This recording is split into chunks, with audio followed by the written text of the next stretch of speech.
بسم اللہ الرحمن الرحیم۔ السلام علیکم ورحمۃ اللہ وبرکاتہ۔ میں محمد اسامہ سرسری آپ کی خدمت میں حاضر ہوں۔ آپ دیکھ رہے ہیں اسامہ سرسری چینل۔ اس ویڈیو میں آپ کے سامنے یہ پیش کروں گا کہ تسکین اوسط کسے کہتے ہیں اور اردو شاعری میں اور علم عروض میں تسکین اوسط سے کیا مراد ہے۔ اس سے پہلے میں یہ عرض کر دوں کہ اگر آپ ہمارے چینل پر نئے آئے ہیں اور ہمارے چینل کی دیگر علمی اور ادبی ویڈیوز سے آپ مستفید ہونا چاہتے ہیں اور آئندہ کی ویڈیوز سے باخبر رہنا چاہتے ہیں تو ہمارے چینل کو سبسکرائب کر لیں۔ شروع کرتے ہیں۔ اردو شاعری کلاس نمبر 20 ہے، تسکین اوسط۔ تسکین اوسط کیا ہے؟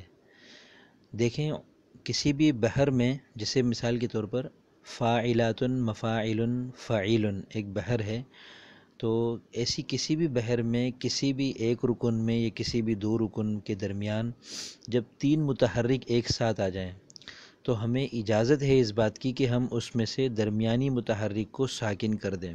جیسے فعیل ایک رکن ہے، اس میں فا عین اور لام تینوں متحرک ہیں، تو اب ہمیں اس بات کی اجازت ہے کہ ہم عین کو ساکن کر کے اسے فعل کر دیں۔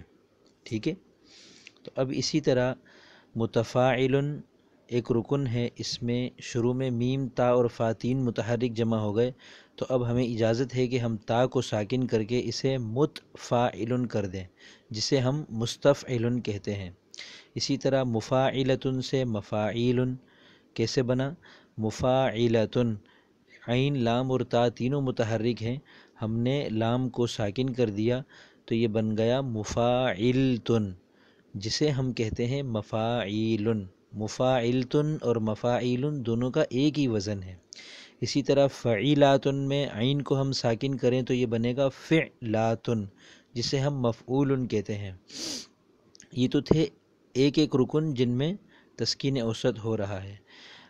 فعل فعول، فاعلات مفاعیل اور مفعول مفاعیل، یہ دو ارکان کی مثالیں ہیں کہ جن کے جمع ہونے کی صورت میں تین متحرک جمع ہو رہے ہیں۔ فعل و فعول میں فعل کا لام اور فعول کا فا اور عین، یہ تینوں متحرک جمع ہو گئے تو ہم نے درمیانی متحرک یعنی فا کو ساکن کر دیا تو یہ بنا فعل فعول، اسے ہم پھر کہتے ہیں فعل فعل۔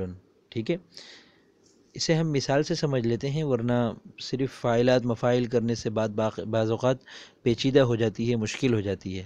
غالب کا یہ شعر دیکھیے، آگے آتی تھی حال دل پہ ہنسی، اب کسی بات پر نہیں آتی۔ بڑا مشہور شعر ہے، غالب کی یہ غزل پوری مشہور ہے، کوئی امید بر نہیں آتی، کوئی صورت نظر نہیں آتی، اسی کا یہ شعر ہے۔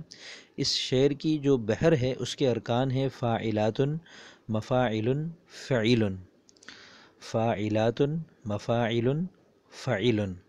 پہلے شعر کی تختی ہم نے نیچے لکھی ہے، پہلے مصرے کی، آگے آتی فاعلات تھی حال دل مفاعل پہ ہنسی فعیل۔